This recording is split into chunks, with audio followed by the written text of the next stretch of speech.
creencia común que el pescado es beneficioso para la salud. Las investigaciones han demostrado que el pescado azul, rico en grasas, contiene una gran cantidad de omega 3. ¿Pero cuál es su función? ¿Son necesarios para todo el mundo? Estos niños forman parte del mayor ensayo científico realizado en el mundo sobre los efectos del consumo de pescado azul sobre la inteligencia. Si la hipótesis es correcta, estos niños podrían acabar siendo más listos, teniendo mejores niveles de lectura y de dibujo, y logrando una mayor capacidad de concentración. ¿Podría una grasa proveniente del pescado contribuir a aumentar el cociente intelectual de estos niños? La importancia de los omega 3 se empezó a descubrir a comienzos del siglo XX. Fue aquí, en el Magdalen College de la Universidad de Oxford, donde un hombre empezó a interesarse por este curioso asunto. Mientras acababa sus estudios de licenciatura en la Universidad de Oxford, el profesor John Stein se hizo amigo de un científico algo excéntrico llamado Hugh Sinclair. En los años 40 del siglo XX se pensaba que cualquier tipo de grasa era perjudicial para la salud. Sin embargo, Sinclair se dio cuenta de que había algo curioso en la dieta de los Inuit, un pueblo que habita una de las regiones de clima más adverso de la Tierra. La dieta de los Inuit era muy rica en pescado. Al consumir una cantidad excepcionalmente alta de omega 3, estos individuos eran sujetos perfectos para un ensayo científico. Entusiasmado al observar que los esquimales consumían una gran cantidad de grasa y aún así no sufrían enfermedades cardiovasculares, el profesor Sinclair decidió publicar su trabajo en una prestigiosa revista de medicina, The Lancet, en 1956. Pero la idea de Sinclair iba tan a contracorriente que fue objeto de burla y a consecuencia de ello fue privado de su cargo en la Universidad de Oxford. Sin dejarse vencer por las críticas, Sinclair instaló su laboratorio de investigación en su propia casa. Durante 100 días el profesor Sinclair no comió más que pescado azul y carne picada de foca.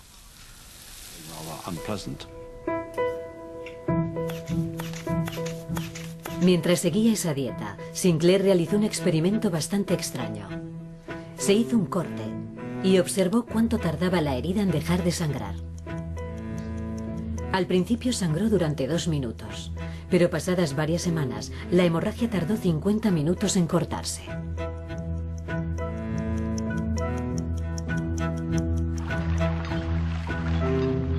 Empezaba a parecerse a los Inuit, que sangraban copiosamente cuando se hacían una herida. El profesor Sinclair estaba convencido de que había encontrado la respuesta. Los omega 3 podían reducir el riesgo de ataque al corazón al reducir la capacidad de coagulación de la sangre.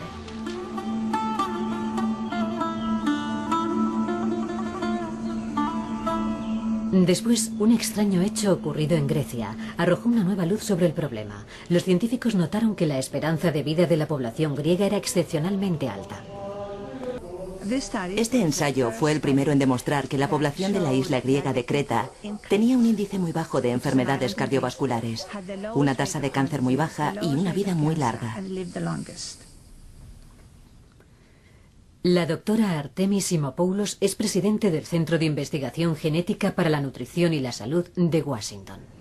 En aquel momento, los investigadores creían que todas las grasas contribuían a agravar las enfermedades cardiovasculares. Sin embargo, un plato típico griego parecía contradecir esta hipótesis al llevar un 40% de grasa en su contenido. En un viaje a Grecia, Artemis empezó a preguntarse por los extraños resultados del experimento. Los griegos siempre han sido consumidores de plantas silvestres. Son parte importante de la dieta griega. Artemis recuerda haber comido unas plantas silvestres llamadas verdolagas. Siguiendo su intuición, envió muestras de esta planta a un laboratorio de Estados Unidos.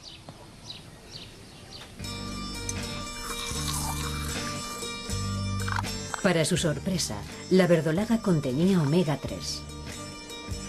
No solo eso, la cantidad de omega 3 de la verdolaga era mayor que la de cualquier otro vegetal analizado. Artemis decidió llegar aún más lejos con sus averiguaciones. Un verano estaba visitando a mis padres en Ampolistra. Era por la tarde y estábamos tomando café.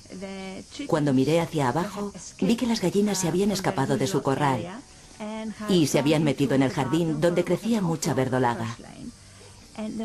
La estaban picoteando como locas. Así que pensé, si las gallinas la comen con tanta ansia, tendrá que repercutir en la composición de sus huevos.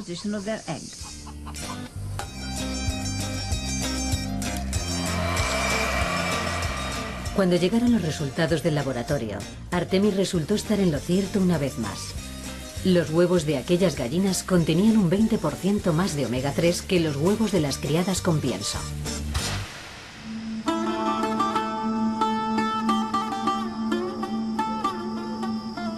Había encontrado la respuesta. Los griegos tenían tasas muy bajas de enfermedades cardiovasculares porque estaban protegidos por el omega 3 en su dieta natural. Por primera vez, los científicos del mundo entero iban a empezar a tomar el asunto de los omega 3 en serio.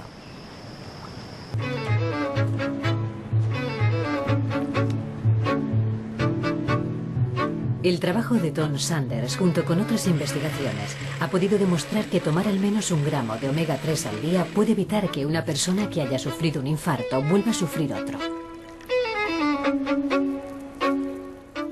Creo que ahora estamos casi seguros de que si las personas que tienen enfermedades cardiovasculares de alto riesgo consumieran pescado azul 1 o 2 veces por semana, reducirían el riesgo de sufrir una muerte repentina. Tratar con omega 3 a los pacientes que sufren alguna enfermedad cardiovascular es una práctica aceptada dentro de la medicina clásica. Existen datos muy fiables en los estudios epidemiológicos que indican que las personas que consumen más pescado y tienen altos niveles de ácidos grasos omega 3 en la corriente sanguínea y en las células tienen menos riesgo de sufrir un infarto o una apoplejía. A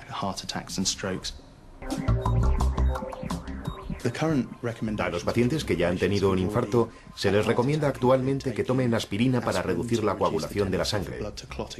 Cada vez existen más y más pruebas de que suplementar la dieta con ácidos grasos omega 3 es una buena idea y mejora el futuro bienestar del individuo.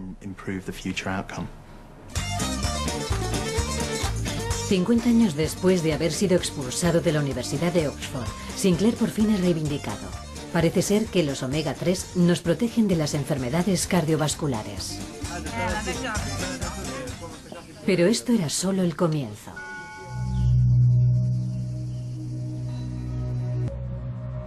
Hay tentadoras evidencias que sugieren que los ácidos grasos omega 3 también podrían ser beneficiosos para el cerebro. De hecho, el cerebro es grasa en un 80% y es muy rico en omega 3.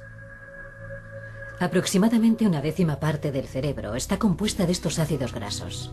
Entonces el doctor Hybel se planteó una duda.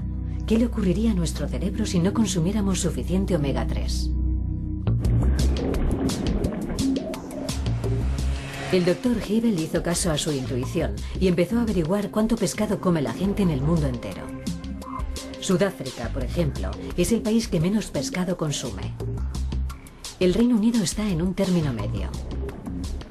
Y los japoneses son quienes consumen la mayor cantidad. A continuación estudió las tasas de depresión de estos países. Encontró una correlación verdaderamente sorprendente.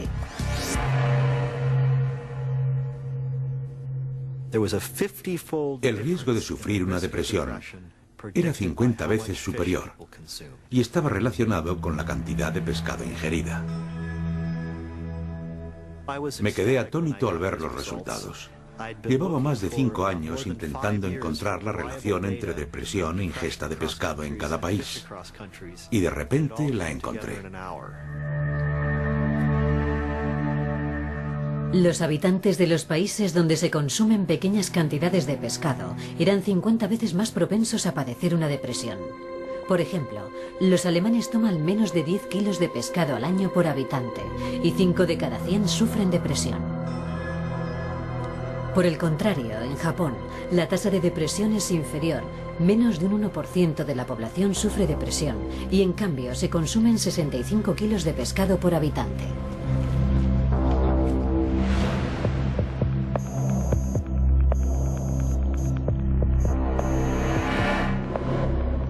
Entonces, un psiquiatra empezó a preguntarse si era posible utilizar los omega 3 en tratamientos contra la depresión. Existían varias líneas de investigación que indicaban que uno de los ácidos grasos omega 3, el eicosapentanoico o EPA, podría proporcionar ciertos beneficios terapéuticos al tratamiento de la depresión.